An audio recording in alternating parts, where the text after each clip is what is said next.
Somebody, anyone, to say hi. Tell them who you are.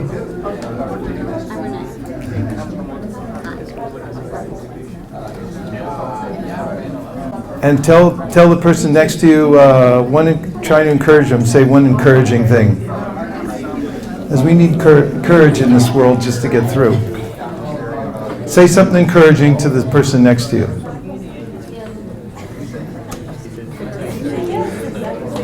Thanks for being here. You're taking your time. I appreciate it. Thank you. Okay, now you can stop encouraging.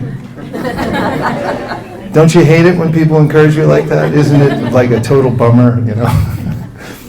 Okay, and now let's try one other exercise. Just stand up for 1 second and test your balance. You can try to get your weight balanced on both feet and just feel how naturally you balance out. How are you doing that? It's kind of amazing, actually, that you can even stand up. And now stand on one foot to see how it goes. Be careful, grab onto something or somebody. You made friends with somebody next to you for this purpose. Okay, put your foot back down. And now maybe go up on the other foot, stand up, now close your eyes. There you go. You can come back down 2 feet. Which was harder, with your eyes open or eyes closed? Okay, let's sit back down. Also, if anybody wants to earn extra brownie points, you can move up closer. There's seats up here. I did take a bath 3 weeks ago, so don't be afraid. I'm also vegetarian. I haven't eaten anybody yet. Yeah, our ability to balance, to feel our 2 feet on the ground is, we can take it for granted, but it requires a lot of finesse, and there's a lot of aspects of our body working for that. We can also learn when we stand on one foot that there's a lot of twitching going on. We're never quite exactly in the center, but we're always pulling back to the center. This is balance. So if you ever feel like your life is going off to one side or another, it is. But the reason we have sessions like this is to talk about what the center is, to try to find what the center is. And the aspect of standing on one foot and then closing the eyes and then balancing, where we notice that it gets a little harder, is to prove also that when we have vision, we're able to see the goal in front of us and know the center of our lives and be really clear about it. Then it's a lot easier to balance. Otherwise, we get thrown off this way or that way. Now, I was walking in a ravine. This was in Toronto, Canada. It's a beautiful place to walk near where I stay, near Avenue Road in Toronto. And I was going on this long hike with a friend, and behind us, I heard a single bell ring, ching-ching. And before I noticed where the bell came from in my mind's eye, I actually saw it. It was behind us, but I imagined a bicycle, because you may be used to hearing a bicycle bell, and now in my mind I saw actually the form of the bicycle, and I actually saw in my mind the rider as well. And a few seconds later, there it was, the rider, and the person who rang the bell was very much like I had imagined in my mind. Not exactly, of course, but the form was there. And as I was studying the power of sound, which I do a lot, there's a lot to be known about sound and its power, I was thinking about this incident and how when we hear certain sounds, it brings natural forms into our minds, memories and so forth. Sound is very powerful. Sometimes a whole avalanche is started just by one single sound. There's an explosion or a pop, and then the avalanche starts. So sound can be the precursor to many incidents in our lives. In fact, if someone says something to you, like we've just decided to give you a promotion, those words suddenly change your outlook in life, right? Possible? So today's topic, which is turning on your transponder and realizing that we have an innate power to create sounds, and also we have choices of which sounds to listen to. And I'm going to make a case today of how consequential those two things are. The kinds of sounds we make and the kinds of sounds we subject ourselves to or choose to listen to. And starting off in a philosophical discussion like this, or let me say in a practical discussion, it's good to have a little basis in philosophy. So one of the aspects that all the yogic wisdom texts begin with is finding our center. Say, who are you? Now, let's do something practical today to try to discern who we are and get a better idea of our center. Do you all think that sounds like a good idea, even though you don't know what I'm talking about yet? 3 people said yes. Anybody else feel a little bit, daring today? Go ahead, just say yes. Live on the edge, right? Okay. So let's do a guided meditation to start with. And just let yourself go into this guided meditation. And what it's going to do is help you to look inwardly. It's a very simple thing, but it's not so easy to do. And the reason it's not so easy is because I'm used to looking outside. I'm looking at all the objects in the world and thinking, I need this, I don't need that, I wish this wasn't in my way, I wish I had that, but it's not with me. And constantly I'm thinking from one thing to the next.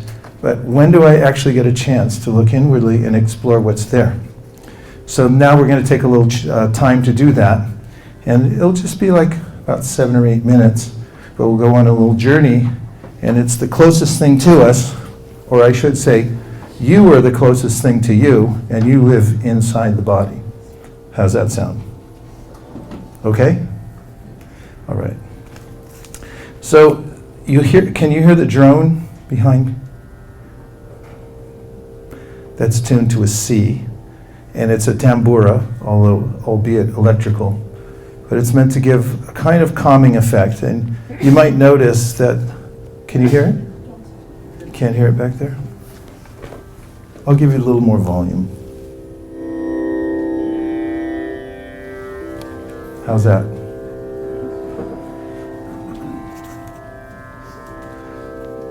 So, find a comfortable sitting posture. Maybe it's the old trick of the yogis, sit slightly straighter than you were a second ago. And you'll notice that when you do that, your mind starts to come to attention. Close your eyes, because we're going to be looking inside, and we really don't need the eye function right now to look outwards or to look at anybody else or to look at me. And this is called focused attention training or meditation. And here we're going to learn how to direct our attention, which I'll show later is the main asset that we have in life. We're also learn to become aware of when our mind has wandered away and how to redirect our focus. And finally, we're going to be aware of our awareness. Although that may sound circular, it's one of the objects of yoga meditation, is to become aware that you're aware. Because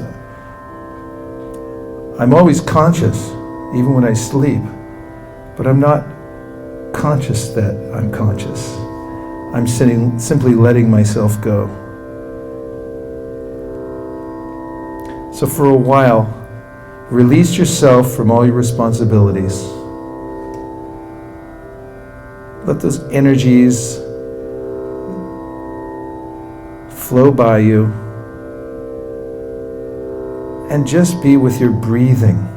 Bring your attention to your breath. To help stay focused on your breath, when you inhale, say mentally, in.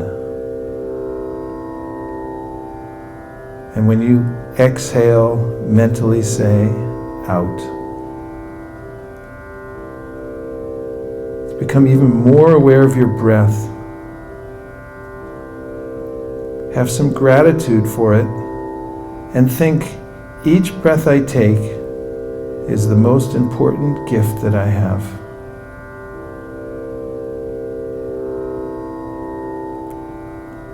Now, you're walking on a soft golden brown pathway with a tangle of green trees and flowers on either side. At the end of the pathway is a yellow door. As you push the door open, you are greeted by an expanse of soothing light. The light envelops you and you feel warm and safe. You've entered your inner world, the place in which you can taste the nectar of your own consciousness. Close the door to the outside world and just be fully present in your inner world. Remain unattached from any thoughts. You can observe them, but don't engage them. Be a dispassionate witness with no need or responsibility to react.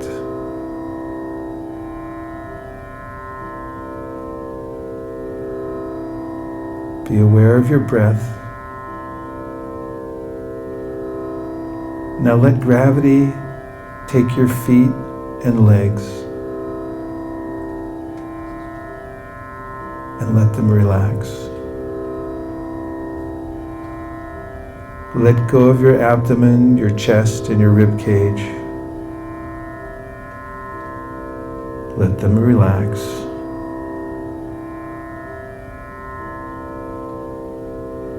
Let your back, shoulders, and neck relax. And let your head and face relax.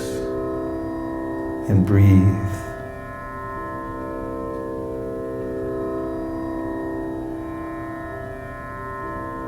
Now, feel positively that you exist.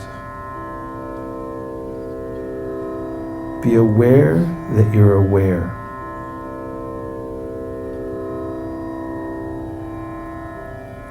And now, one after another, I'm going to ask you to bring your attention first to your hands.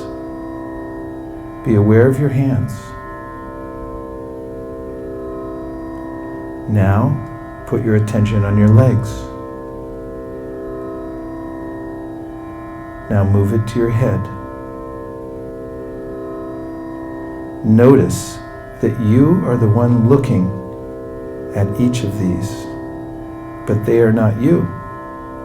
You're separate from the things that you're looking at.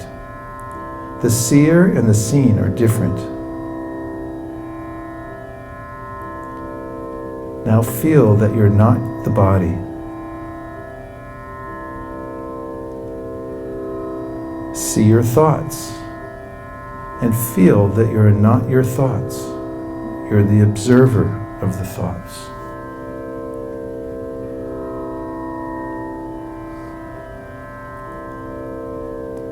Now become aware that your power to hear, to touch, see, taste, smell, walk, speak, and digest are all inexplicable powers given to you. Now become aware of your intelligence. Notice how your intelligence gives you directions like those from an unseen expert who is always with you and available even when you sleep. The Yoga Sutras call this benevolent guide the Super Self. Please remain in this space and listen to a text from Yoga Wisdom. The sky, due to its subtle nature, does not mix with anything.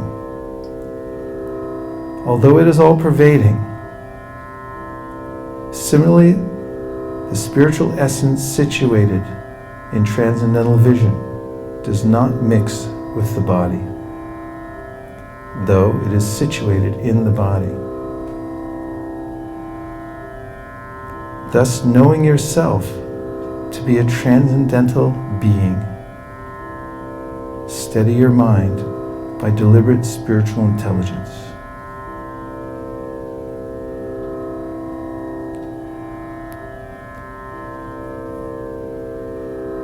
Now I've tuned the electric tambura to a middle C, and hopefully it's a note reachable for you. And we're going to try a one-syllable mantra.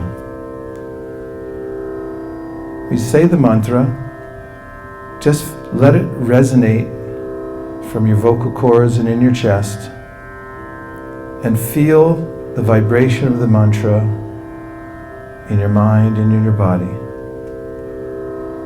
You don't have to judge it or intellectualize it, just let the sound carry you. This is a one-syllable mantra that is said to be a seed, contains higher energies. And you water it by giving it your attention. So I'll say the mantra one time, and in the next three, we can say it together as a group.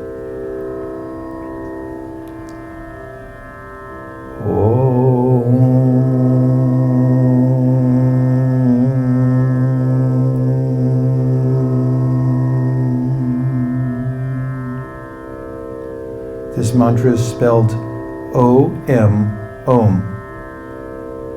All together. On the next exhalation, make the sound of the mantra Om all together.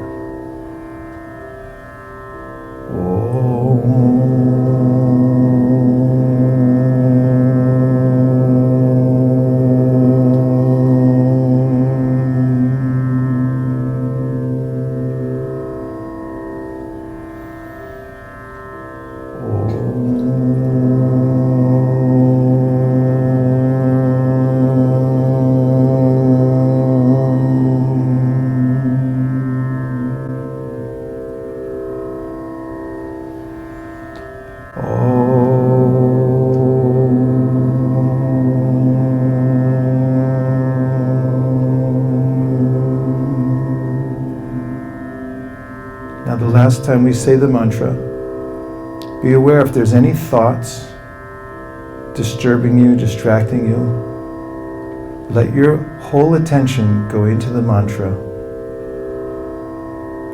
and away from any distracting thoughts. On the exhale, Om.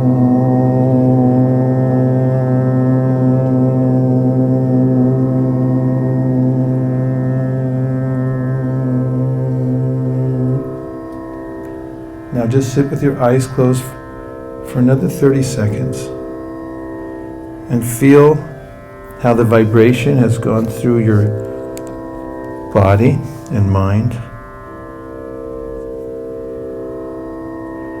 And note any experience you've had from looking inwardly for a few minutes.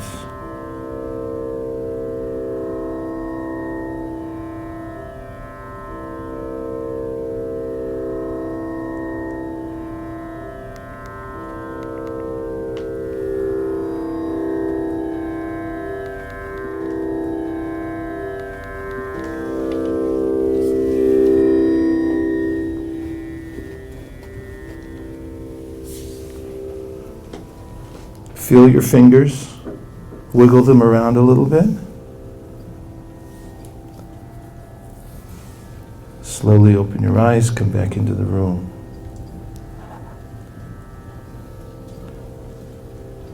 Welcome back to planet Earth. So, before I go to the next section and talk a little bit more about the science of mantra meditation, just hear any reflections you have from the experience of taking a few minutes to go inwardly. And what did you feel? What was the experience? Yes. Now, we're going to get the microphone to you within 4.5 seconds or less, or your money back from this. Here. More relaxed. More relaxed. Did you notice when you started relaxing that you were tense before you started to relax? Sometimes we hold it in and we don't know exactly how much tension we actually have until we take a moment to relax. Thank you. What other reflections do you have from the experience? You're the experiencer, so that's why I'm asking you. You're conscious living beings. You have time to experience something. Yes? I was here, but I was not here. Okay. Was that good? Okay. She's right over here. Keep your hands up and we'll get the mic to you. I tried to visualize what you asked, the door to the inner self, and I could not see anything. Hard to get in there, right? It was dark. I don't know. Yeah. Okay. And what about when we were doing the mantra together? That was good. I think I was consciously with, like, no thoughts, just saying the word Om. Saying the word Om. Okay, Yeah, great. that was Thank good. you for sharing. It's good to know what's going on. If we take a look, we can, if you jump on a wild horse and you don't care where you're going, you won't notice anything. But if you actually want to go in a certain direction, you'll think, oh, this horse has a mind of its own. And when we do start practicing focus and looking inwardly and noticing the difference between us and our thoughts, then we'll notice how many thoughts we actually have, the ways in which we get distracted very easily and so forth. Take 2 more. What happened during the last session? Sharing means caring. Yes? I felt like all of the limbs were energized. I could feel the energy flowing while directing my attention to those parts Okay. of the body. Nice. Well, it's a fact that there's energy flowing through our body all the time, but I'm not always aware of it. Sometimes, like if you noticed your hand, when we talk about it, you notice the hand actually has a lot of energy, but I don't notice it all the time. I'm projecting myself outwardly, and I forget about the energy that's going within. One more? Yes. So I actually joined late, but I was here when you were chanting Om, and while that was happening, it felt like my brain was actually not thinking, and the Tanpura was resonating, and it felt my brain felt like it was at peace because it was not thinking. Like I could realize that it was not thinking and was Kind of a relief, right? Yes. Yeah. Well, you had a unique perspective also, because you walked in the room and you're able to see halfway through that everyone else is in a meditative state. There's a different sound vibration going on in here, and then you joined in. Yes. Yeah, thank you for sharing that. All right, so from the perspective of the wisdom texts, they ask us to find out who we are. I mean, we have various identities. If someone asks me who I am, I'll say, I'm from Lafayette, California, my parents are such and such. But there's a deeper identity that we have. And the way that it's talked about in the wisdom literatures is that the body that we have now, which includes the physical body, means it's got levers and pulleys and pumps and everything like that. It's very mechanical, biomechanical, mechanical nonetheless. And we also have kind of software within that runs it, which is like the mind and the intellect. And together, these gross and subtle energies are called the field. And we, the conscious being who's aware of the field, who's within the field, is called the knower of the field. So when you describe it in these terms, it gives a little perspective. Not that I simply accept the life situation that I'm in as this is me. And let me say what I mean by that. We have a life situation right now, don't we? Anybody have any situations going on in their life? If you think about it now, you have a lot going on. You have relationships that need attention. You have projects that you're working on that you're absorbed in, and your brain's working on them all the time. And we have, if you inventory everything, a lot of details to our life situation. But the yogic texts distinguish the difference between my life, which is what we are trying to take a look at for a second there, as being different from my life situation. The life situation is constantly changing, but who I am as the observer of that, it doesn't change. It's the steady place where I can find some actual foundation in my life. And as I said before, the being aware of our awareness actually energizes us and gives us the ability to deal more with our life situation, because we have a more realistic perspective. For instance, if you go to a movie and you sit down and the room goes dark, the lights come on the screen, and then what happens next? Help me out. Watching a movie. There's still movie theaters, right?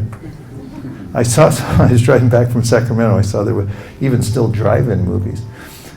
So what happens when the light goes on the screen and you're watching? You what? Your attention goes there, and like what might happen if you're watching a really good movie? You might enter into the movie, kind of like emotionally get absorbed in it. Possible? Maybe you start getting tense? Possible? Maybe, could you cry? Ever cry in a movie? Come on. Can admit it. So in a similar way, we might look at our life situation, which is described very much like a movie, and I get absorbed in it, and I think, now it's time to cry, look at what just happened, or now I'm joyful because something apparently fortuitous happened to me, and so forth. But in the wisdom text, said this is ephemeral. It's always changing from one thing to the next. And coming back and seeing that I'm actually the knower of the field, I'm the one observing all this, this gives me a steady position to work from. So now,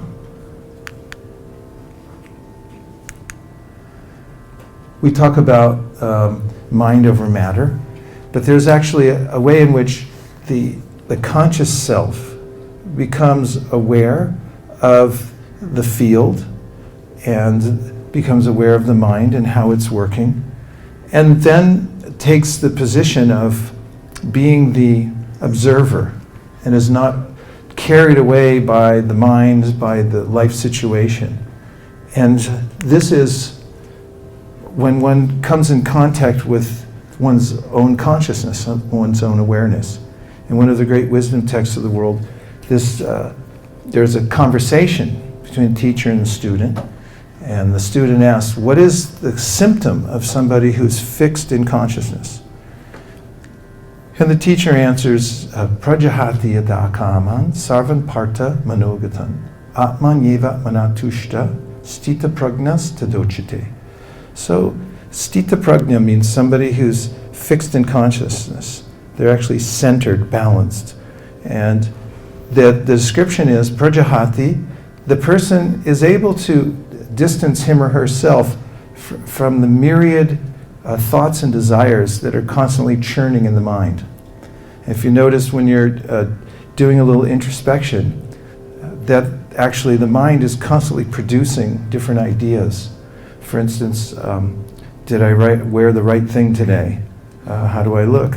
Am I 5 pounds overweight? Or what about those 20 emails I still have to answer by the end of the day? Any of this sound familiar?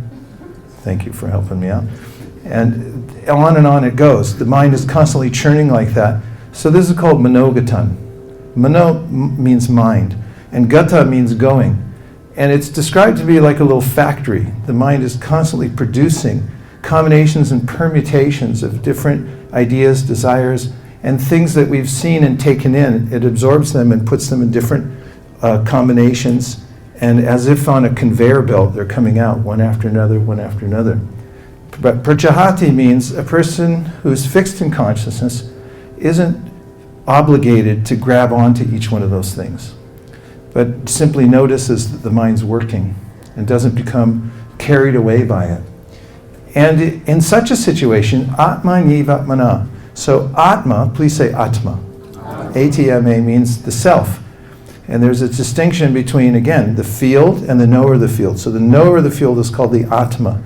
And the atma then finds atmanyivatmana tushta. Please say tushta. It's a nice word because it means satisfaction. Kind of feels like that too, doesn't it? Say it again. Tushta. You feel satisfied. So where does the satisfaction come from? It comes from the self, the higher self, that's not the field, that's not the life situation, becoming aware of itself. And that doesn't happen very often because I'm so externally focused. I'm so much absorbed in my life situation. And this is called abhinibheshita, which means total absorption in the life situation with absolutely no awareness of my actual conscious self. So when one becomes connected through the mantra, and I'll say how that happens, through the mantra meditation with one's higher self, even if for a moment, one gains a different perspective and gets, very importantly, some tushta, some satisfaction. So, have you ever heard the admonition, don't shop when you're hungry? Did you ever do it? Yes. Accidentally? How did it go? How'd that work out for you?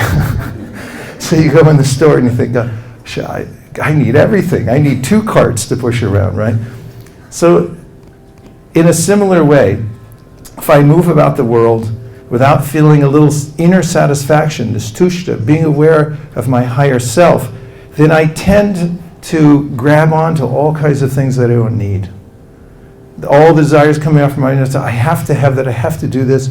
And this is a state of abhinibheshita, which is, it's full of fear, and it also is full of anxiety. So in order to come to that steady state that's beyond fear, anxiety, one has to step out of the maelstrom of the mind's worries, anxieties, different desires and so forth, and just have a momentary experience, at least, of one's higher self. And then, atmanyivatmana tushta, if you can taste that happiness of just being and not having or wanting to go somewhere.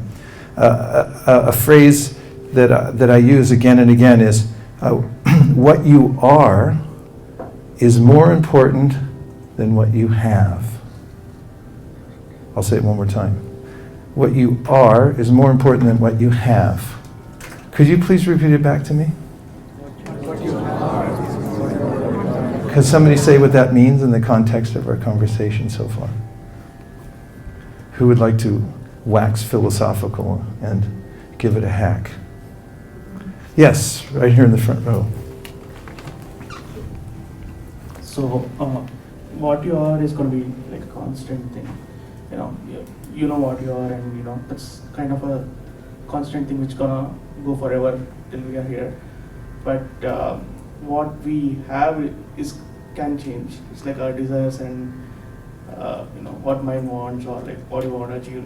Those things are gonna constantly keep changing. So having is what we're gonna have is like a temporary thing, but what we are is like a permanent. I really like that. Give him a hand. That was really well put. And in the wisdom literatures, what you are, it's called, and seeing what you are as compared to what you have is called tattva. So tat is a demonstrative pronoun. It means you're pointing to something and saying that. Actually, it's cognate in English. The word tat in tattva is cognate to that. So if you say that, it means I'm pointing to something that actually exists. So the idea is to understand what part of you actually is permanent, what exists. And that means tattva. Sometimes people say tattva is translated as truth, that thing that actually has substance. And sometimes we get it opposite. So you think, the idea of being a spiritual being, that's kind of amorphous, wispy, almost like ghostly kind of thing. And the body's the real thing. But actually, the Vedas put it the other way around. Body's just a temporary thing. Like a river is constantly moving, changing, right?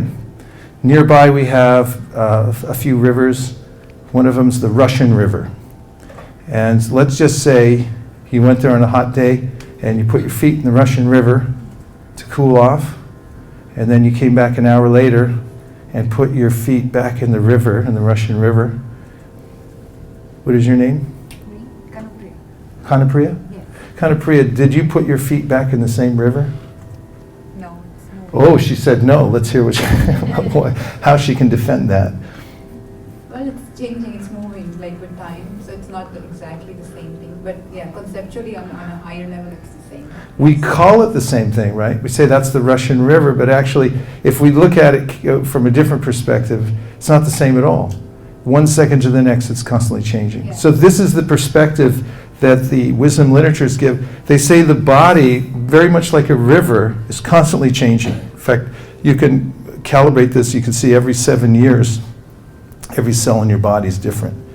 And from day to day, the skin's coming off, not to be too graphic here, but I mean, it's a fact. The things that we consider, my face and this and that, it can all be changed. It's very malleable, in fact, and it's constantly changing. But that, tut, that you can actually point to and say, that actually exists. It's not going to go anywhere. That doesn't change. It's called tattva. It has thatness or existence to it. That's yourself. And that's what you can come in contact with through the higher vibration of the mantra in meditation. How's that so far? Okay, at least this is my thesis, and I'll keep developing it as we go along. So the power of sound. Who's heard of ultrasound? What's it used for sometimes? Very commonly.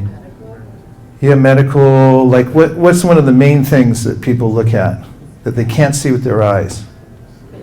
Baby, yeah. So it's kind of like, I saw the baby and it's in there. It's like you didn't see it before, right? But now you saw it with ultrasound. What about sonar? Who knows about sonar? Where do you use that a lot? In the water? Like submarines, they put sonar. So what do they see using sonar? They may see other submarines. They may see rock formations, mountains underwater, and things like that. They didn't see with their eyes. You can't see that far, but you saw it. And similarly, mantra is a kind of sounding that you put out, and it resonates with your higher self. So what you couldn't see with your eyes before, just as you couldn't see what's under the water, you couldn't see what's in the mother's belly until you used the sound vibration, it gave you a reading. Similarly, it's very difficult, as you were pointing out, to come to a state of experiencing your higher self, actually seeing it.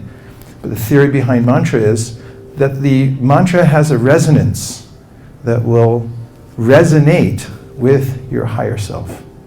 And you'll be able to experience it or see it for yourself. You with me so far? Just say yes. Yes. Okay, thanks. All right. Now, did I misspell that? What do you think? Any editors in here? Do you think I misspelled it? I did, but on purpose. You are here. You've heard this, you are here. Where do you see that? You go to the mall, you look at the map, it says you are here. That helps, doesn't it? So you are here is a play, obviously, on this idea of sound vibration and finding yourself.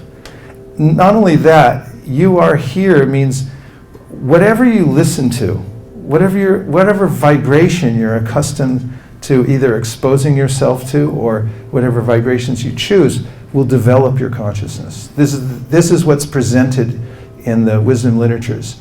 The most important element that you're around that determines your state of consciousness. And your state of consciousness will then determine your environment in your life and your ability to move in various ways is sound vibration, the kind of sound that you listen to. Therefore, you are here. You are what you hear, just as much as you are what you, what else do we say? You are what you eat. Is that true? I mean, if you go stock up on Reese's peanut butter cups and you feast on them for the next 30 days, how are you going to feel? Happy. Okay. Well, your body might change a little bit, right? Yeah, and so forth. We know that. And in a similar way, on a subtle level, the sound we listen to will affect our consciousness very profoundly. And the diet of sound that we allow ourselves, or that we enter into, will have a profound effect on us. So you are here. So conscious listening is conscious living. And I put the arrow both ways. This is what the wisdom literatures say determines our ability to be conscious in our life. And this is nice to know, actually, because it's something that anyone can adjust. It's not beyond our grasp to be able to adjust to what we listen to. And so this is the great art of listening. So there's different kinds of vibrations. Let's just say that you had a hard day and you came home, and in order to kind of get away from your feeling a little morose, let's just say you place yourself in your favorite chair in front of the television and you just turn it on. Does it make you feel better? That it goes with the Reese's peanut butter cups, right? So it may put you in a mindless state for a little while, but actually you're introducing more and more images that are sort of random, and a lot of them are chosen on television just to kind of stimulate your mind to maybe buy something, or maybe to look at the next article or something like that. But if you intentionally, for instance, went into a meditative state, you took a few minutes to listen to a spiritual sound, it would help you to balance, to recenter, to get a perspective which would help you to cope with the current life situation that you might be dealing with, and to help to rectify it in a very profound way. And that would just be entry level, talking about entry level effects of the mantra. So choosing transcendental sound or material sound. Now, I told you I'd make a profound statement later on, and this is it. Consider just for a moment what assets you have in your life. Are you thinking about it? Are you counting them up? What are some of them? Anybody thinking finances? Yeah. How about, property, friendships, parents, all these things, right? Okay, every single thing that you just thought of, sooner or later, you won't have at some point. I hate to break this to you, but it's just true. Everything that we might count up as an asset right now, we're going to lose. Somehow it's going to slip out of our fingers. You don't get to keep it. Now let me tell you the one asset, if you boil everything down, the one asset that you have now, right this second, and that you always have and always will have. Will you allow me that? Should I say it? I'm not convinced. Yes. All right. It's your choice of where to place your attention. Let me propose that actually what we are is units of attention.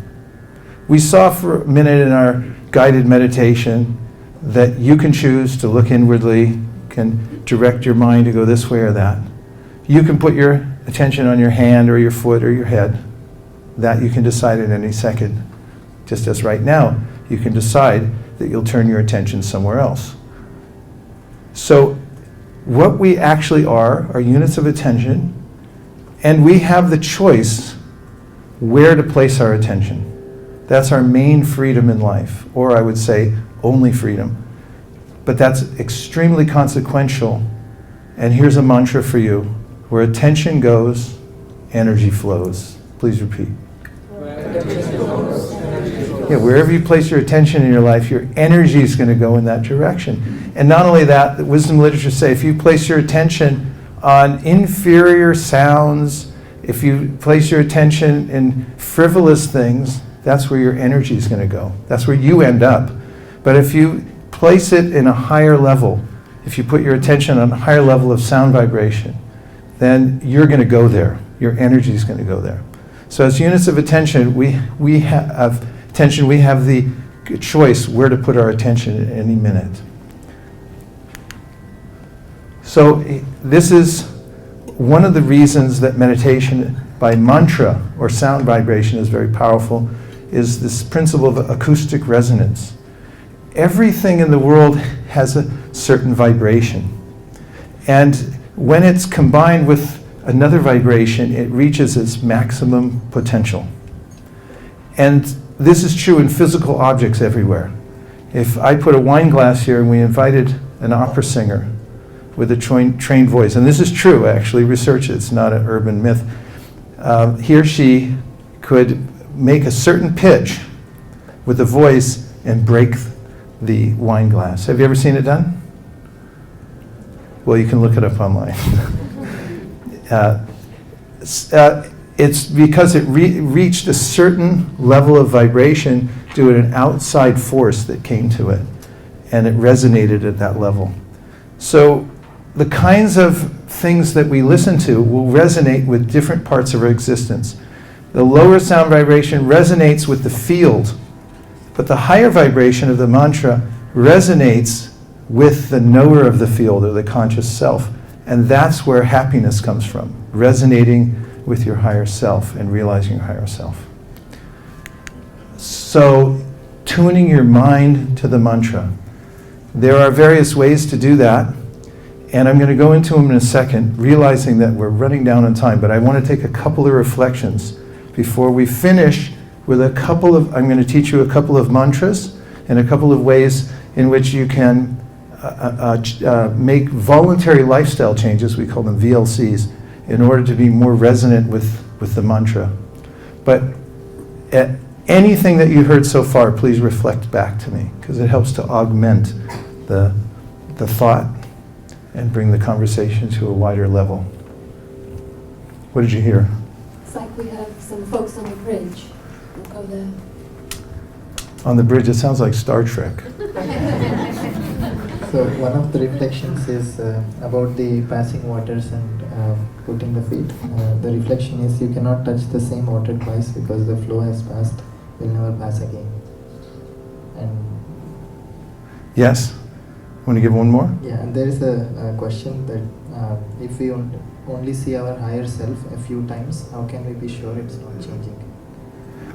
Well, there's certain things that are self-evident, and this is a very important point, because in any system of knowledge, as Aristotle said, you have to have self-evident knowledge. Just as when you do geometry, you have to have an equation that you start with as a given, otherwise you don't have anything. But there is such a thing as self-evident knowledge. And when you see your higher self, when you experience it, then there's a knowing. Just like you know you exist, right? Please say yes. But you can't prove it. There's no way without circular reasoning that you can prove it. You can hold up your hand and say, I exist because see, here's my hand. But that's circular reasoning. You exist because you know you exist. How do you know? You just know. There are certain things that you know because they're self-evident. And the consciousness is one of them. It's self-evident, just like the sun. When the sun rises, you go like, there's the sun. Well, how do you prove it? It's right there. It's providing light. So similarly, your consciousness is providing light throughout your whole body. And if you experiment with your own conscious awareness, you'll notice that it's dynamic. It's very different from matter. And you can see for yourself. One more that's not on the bridge. Just a reflection. Anything you heard that's stuck in your mind? Yes. She's right there. Raise your hand, Soshi.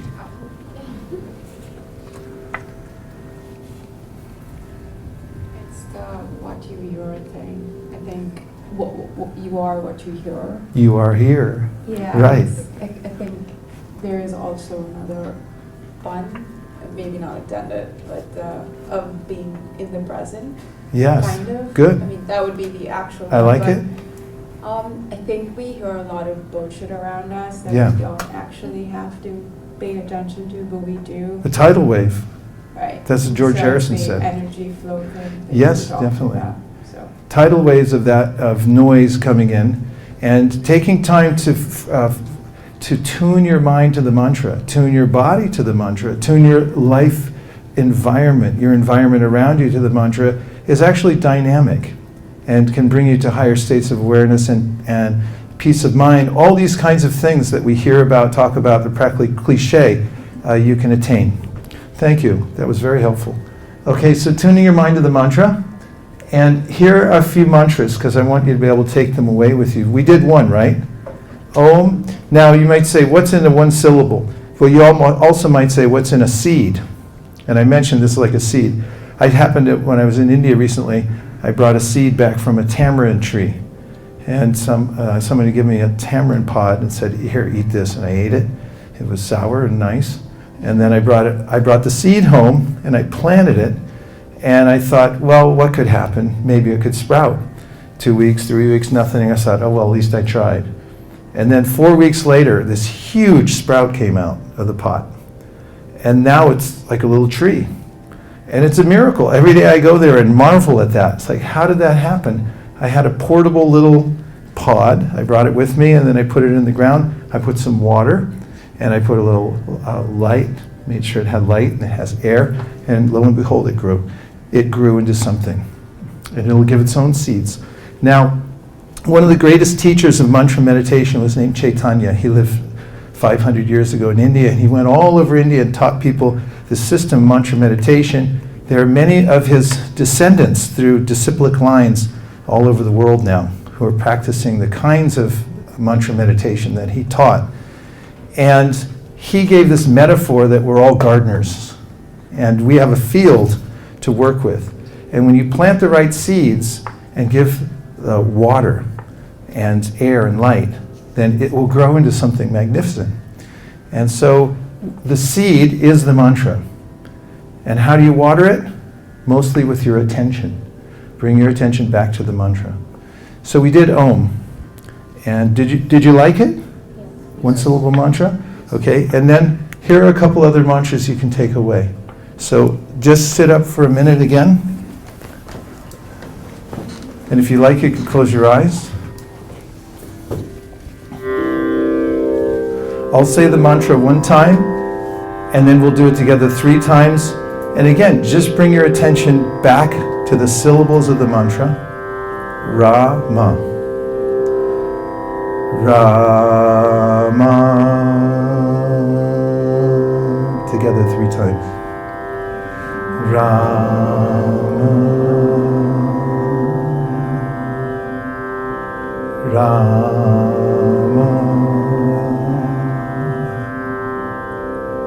Rama. Now if you'll bring your attention back to the screen. 3 mantras I'm giving today. This one, Gauranga. It's 4 syllables, but it's pronounced Gauranga. So close your eyes again. I'll do 1, we'll do 3 together. Gauranga. Together. Gauranga. Gauranga. Gauranga.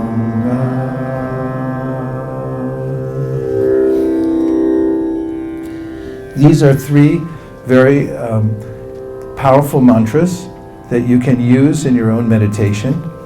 And I gave you a little bit of the technique and a little more explanation. In scientific theory, excitation means that you bring a higher energy to an entity, and that lower entity becomes enlivened by it. It becomes lifted up because it takes on the energy. So when you bring the mantra into your consciousness, you'll get this effect called excitation, and we call, actually it's a scientific term, higher energy states. And you'll notice when you bring the mantra and the mantra meditation, if you do it regularly, it means at least try it once a day for a week, you'll start to notice the effect of the mantra bringing higher energy into your consciousness, and that will radiate out into your life. And then finally, VLCs, my favorite thing. Everyone say VLCs. Voluntary life changes. This is what's exciting about being a human being, because you can make your own list at any time of voluntary lifestyle changes. And why not change your life? You can reinvent yourself. You can always improve. So voluntary lifestyle changes can be in form of habits that you have. You can change them. They can be in form of attitude that you have. And these kinds of lifestyle changes will make you a better resonator when you learn the various lifestyle changes and you improve yourself to give up lower habits and develop higher ones. Then the mantra resonates more profoundly. VLCs, habits, association, I didn't mention, but there it is. Whomever you associate with, you'll become like, and you'll develop their vibration. And so tune your life to higher frequency. And finally, turn your transponder on. Just the idea of the mantra that you're putting it out there to the universe came to me in a very profound way. I oftentimes, especially as they're in certain months, I sit in my backyard garden and practice my mantra meditation early in the morning. And one day, I had been sitting there for a while, and I felt overcome with melancholy because I was thinking about the Malaysian airline jet. I had heard about it, how it went off course, and it had been lost. And nobody ever found it. And the reports I heard were that it was not found because the transponder wasn't on. Apparently it's a little electronic device that puts out a signal that can be picked up from far away so people can tell where you are, where the plane is. They were never found. And when I was sitting there thinking what it would be like to be so far off course without any connection to anybody who knows how to find you, I started thinking of myself like that in a vast universe. And what is my existential situation? And I thought, I need to turn my transponder on. And as I was saying my mantra, I was saying it with a lot more emotion, a lot more feeling that here I am. Please, asking the higher powers to come and rescue me from this situation I'm in.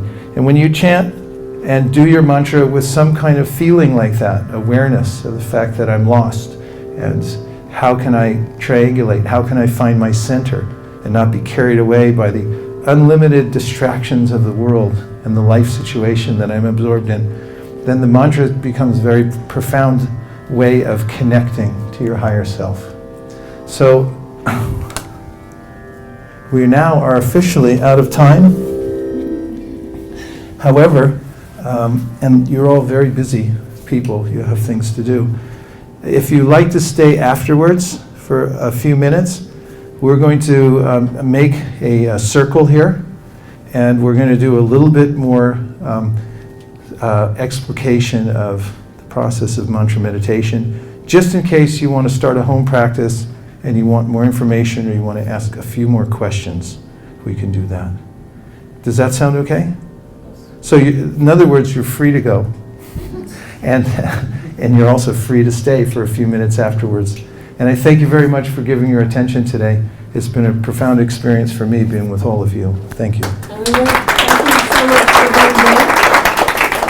Vaisesika Dasa, again, you've provided so much inspiration and guidance. I'm certainly taking away a lot. And thank you all for being in the audience and making this an experience for everyone. Because you being here, just sitting down and listening, and even if you had a chance to talk, just makes it an experience that everyone will have something to take away from. So thank you. Please help yourself to snacks and continue to stay as we go into the second part if you'd like to. Thank you for joining us. Thank you for joining us on the bridge as well. We look forward to our next event, and we'll send you and bye on the bridge.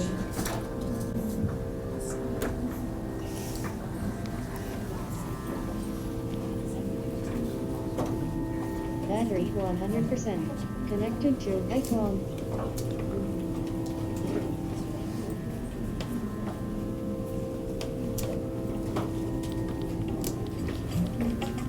Okay. Come on up, there's more seats. It's more powerful when you're in a circle. Not that this is a perfect circle or anything, but we do what we can.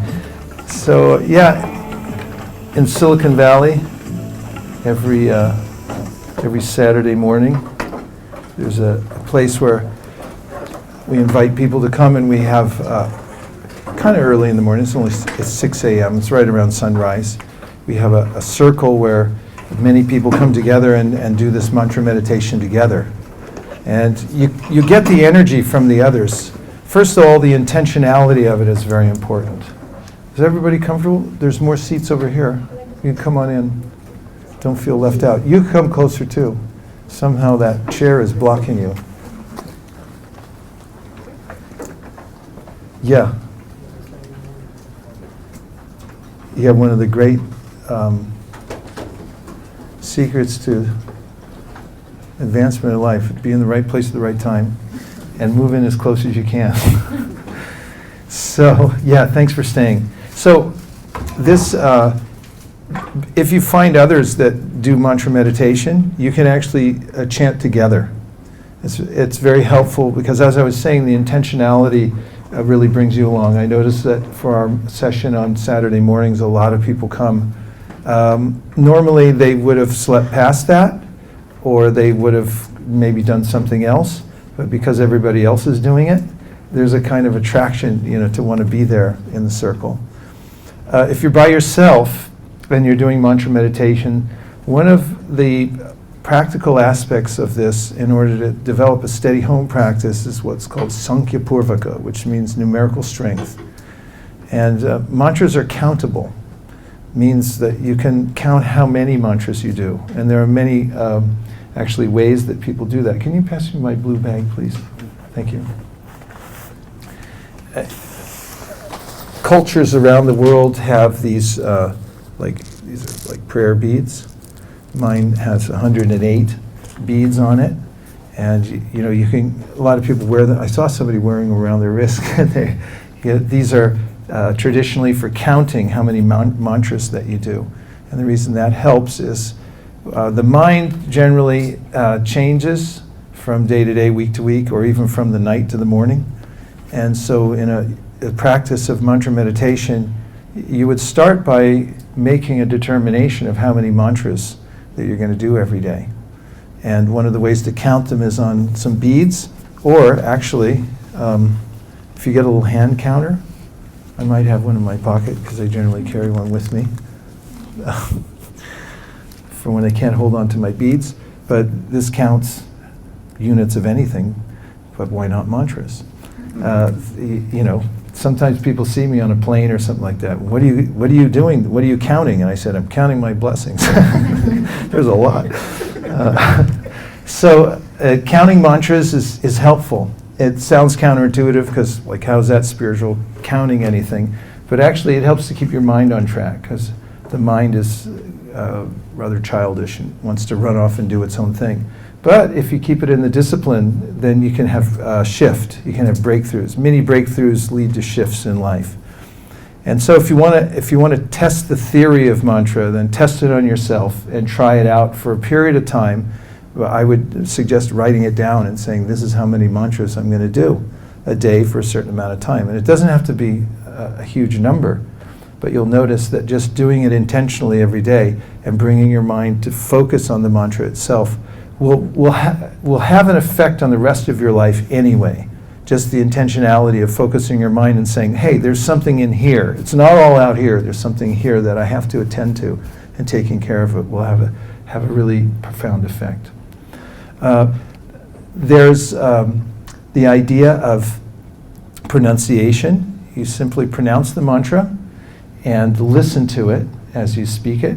And in any meditation, you want to have a place to bring your attention to.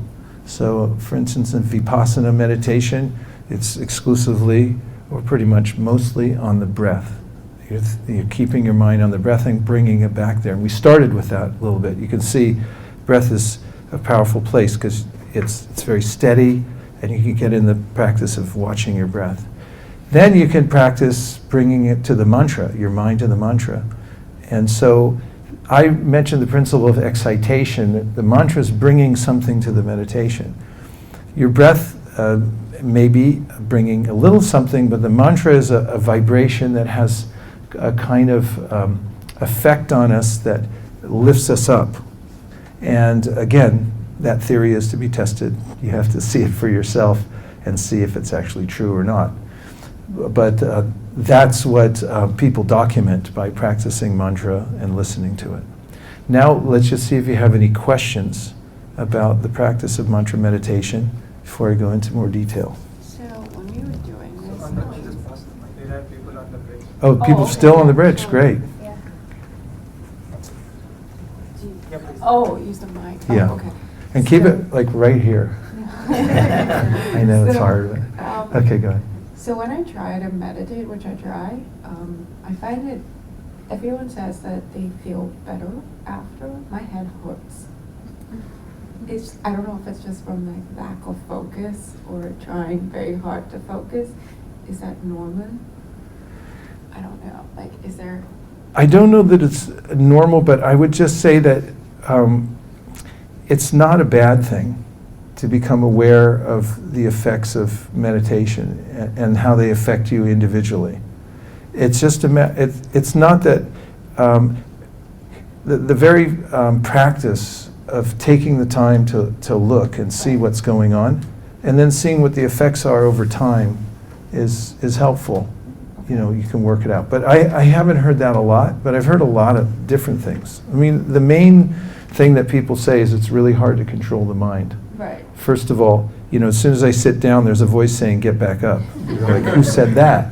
And it's kind of interesting because as I was mentioning the conversation between the student and teacher about who's in fixed consciousness, and the teacher is giving this description of how a person can actually sit. It's not that that's the only thing you can do when you're in a meditative state or that when you're centered, but the fact is that you can be aware that, hey, I could sit down and feel happy. Because the sense is that I'm satisfied, I have enough right now. And the sense of I have to get up and go somewhere is like I have to fill a hole somewhere. I have to patch something up that needs patching. But yes, go ahead, please. So I guess like is it normal to like keep having thoughts? I can't stop my Yes. thoughts from No, it's coming. not about stopping thoughts at all. And it's according to the yoga scriptures, it's not possible to stop your thoughts.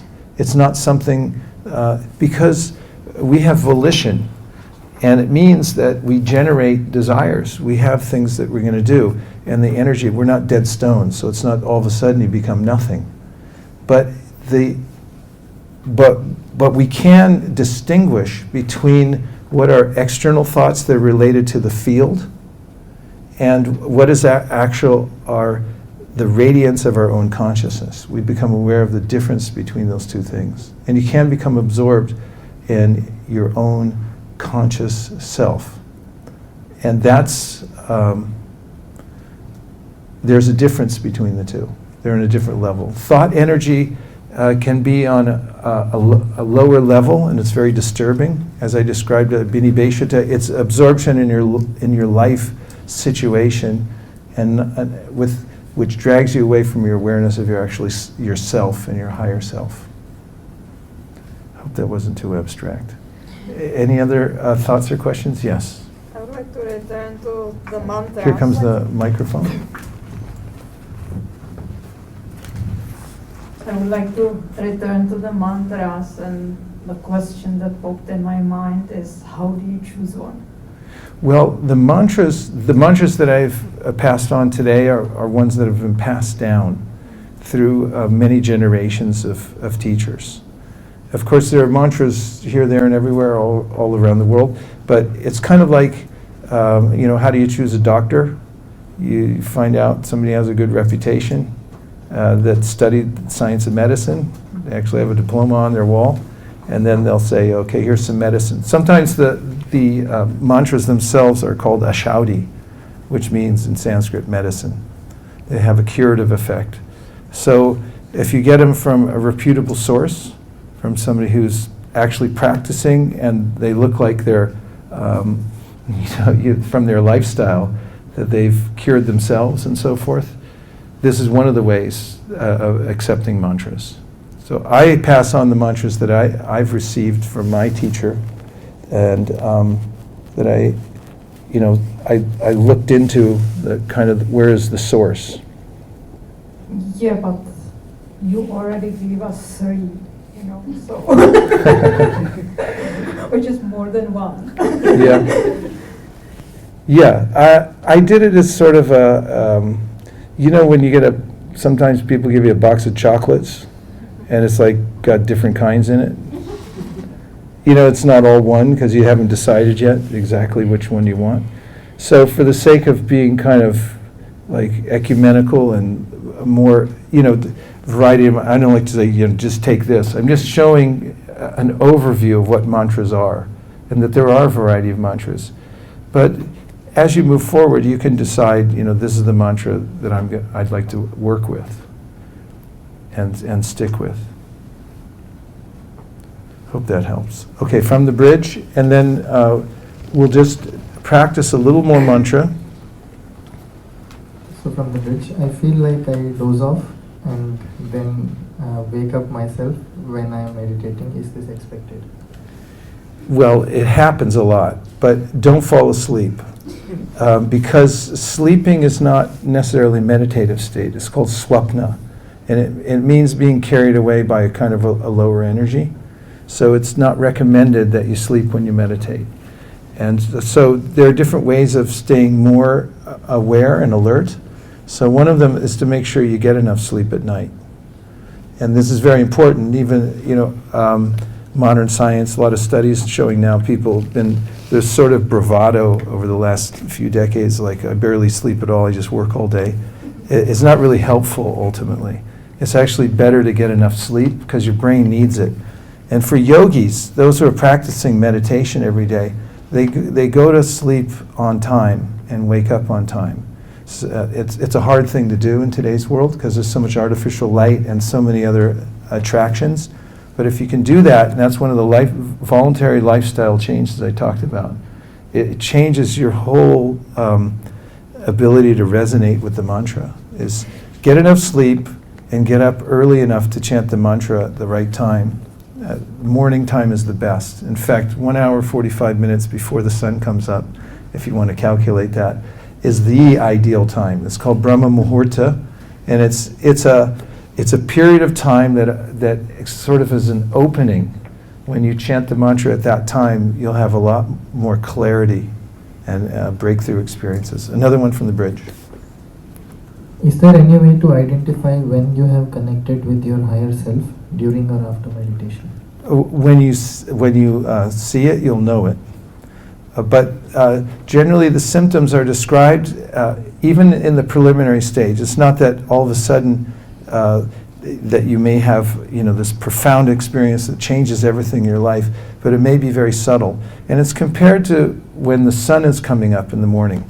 First of all, you see the sun rays. It's not that the sun is the first thing that pops up, but you'll notice that things are changing around you. Like it's very subtle, especially if you get up 1 hour and 45 minutes before the sun rises. And you'll notice the whole environment changes because the energy of the sun starts coming in before the sun globe actually shows up. So you'll notice animals know it way ahead of time. I went out by myself in the woods camping several years ago, and it was really early in the morning. I was in a tent, and all the animals started coming alive. I was thinking, there's no sun, you guys go back to sleep. But they could feel the energy of it coming up already, because they're more attuned to the environment. And then gradually, even I could feel it. It was like barely there, but things are changing. And you feel that kind of light energy coming in, and you start to see things you didn't see before, and because of the light of the sun. And then when it comes up, there it is, it just happened. It's actually a profound experience that we tend to miss every day, because we're, get the sun out of my eyes, trying to make it down to the 101 freeway to be on time to work. And, we don't resonate with the profound cosmic thing that's actually happening right now. Nature's not speaking to me because it's speaking, but I'm not listening so much. So with the mantra too, we'll notice subtle changes. For instance, you might notice at some periods in your life that you're irritable. Is that possible? Anyone? Like someone says something, it's like, I told you last time, I'm not grouchy. So this comes from a place of frustration I have within myself. It's not because of any external thing, it's how I'm reacting to the external world, because of what I'm holding in here.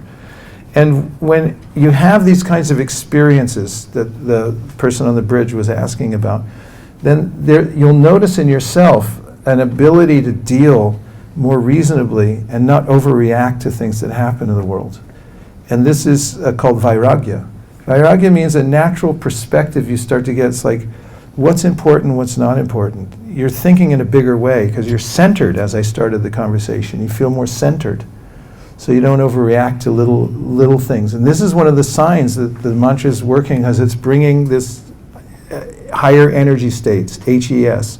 It's a kind of excitation. The mantra is bringing you more energy and light that you're getting. Hope that helps. Okay. So let's try a couple more mantras.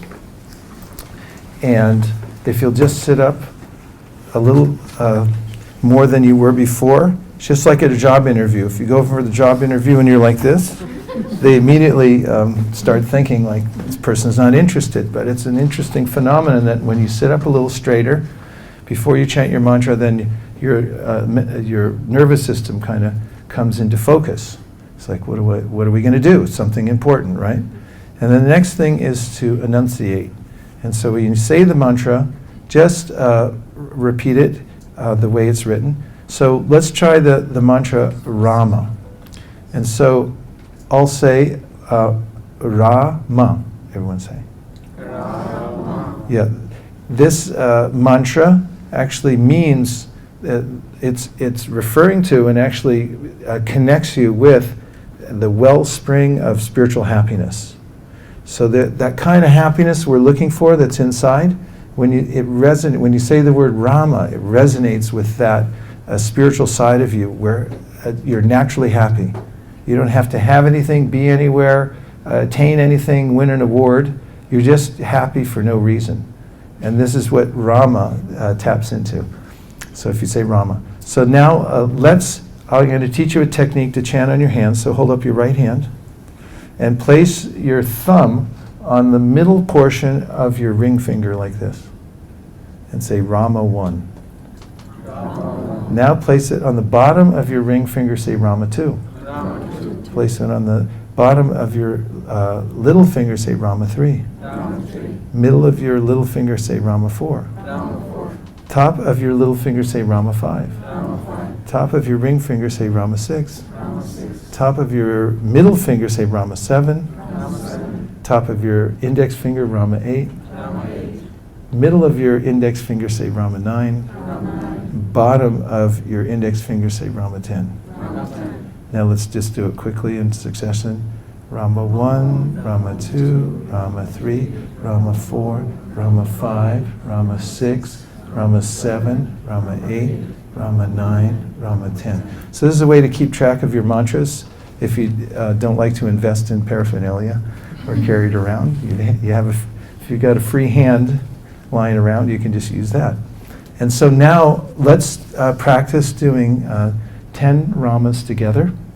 And just be aware that you're chanting. Be aware that you're aware that you're chanting.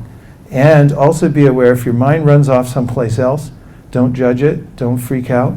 Just come right back to the mantra and keep going until we get to 10. Any questions before we start? Okay. You can close your eyes too. That way you're not self-conscious or anything like that.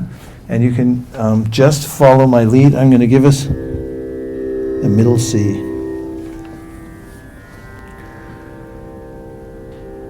I'll do one, and then you can join in on the next one, which will be the first mantra. Rama,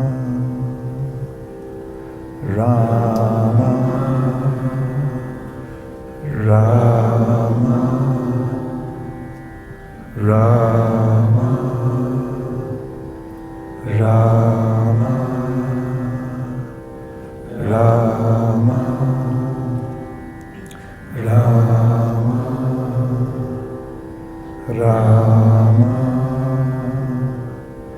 Rama, Rama,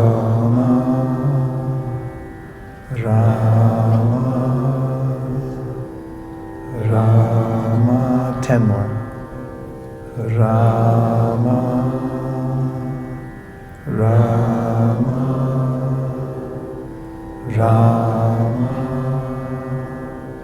Rama, Rama, Rama, Rama,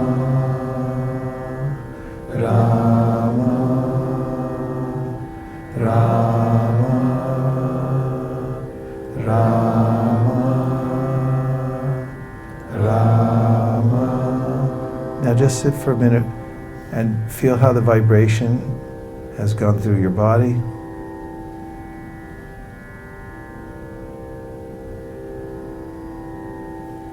And come back into the room. You can open your eyes. But notice also that it lends well to your breath. You're breathing in and out when you're doing the mantra. So there's a kind of a breath control that takes place when you're doing your mantra. And if you find a place in your house where you can be undisturbed, or if you take a break here at Intel and go to a place where you can be a little bit in seclusion, and turn off your electronic devices so they don't call to you when you're doing your mantra, and just be absorbed in the sound of the mantra, which will resonate with your higher self. You'll find shift in your life through this process of chanting the mantra. You'll find shift because it has its own effectiveness. So before we part and go off into our own mantra chanting, does anybody have any last reflections or questions? One question. Yes.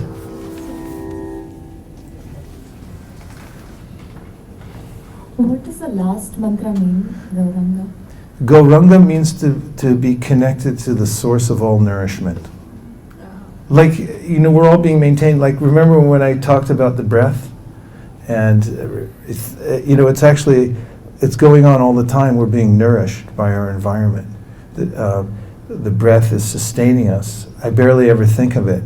But there's a nourishing aspect in this world, like a power that's maintaining us, that I'm barely ever aware of. So that's one of the aspects of the mantra Gauranga, the one who nourishes us, sustaining us at every second, that powerful higher force. What's Om then? Om is called the seed mantra. It has all the other mantras in it, but it's seed-like. Okay. And that the Om actually resonates very naturally with your higher conscious self. And you'll notice it when you do Om repeatedly, you probably won't want to stop, because you'll feel a very peaceful sensation where you're resting above the mind and the turbulence of the mind, and you're actually feeling like, wow, I'm a spiritual being. I have nothing to do with my life situation. You'll feel that from chanting Om. So we've had a little introduction to mantra, and I talked a little bit about the philosophy behind it. There's a lot more where that came from, and we intend to do a series. So if you want to come back at intervals, you can do that. Also on the card I handed out, there's a place where I do a webinar online. If you ever want to check in, that one program at the end is called Ask Vaish. That's my name for short. And we have webinars there where people come on who are practicing or want to practice, and they just ask questions, and then we can go through different questions and answers. Question. Yeah. If you're doing this at home just to get into practice, Yeah. would you recommend turning on, I don't know, a video, YouTube video or something, or a recorded of people chanting together just to get Yeah, you can do that. in it? You can do that. You can. Yeah. If you find an external source, like I've been using this tempura, Right. if you find something that resonates nicely, it kind of keeps you focused. Thank you very much, everybody, and looking forward to seeing you again. Hope you have a fantastic month. So we'll see you next time. Thank you.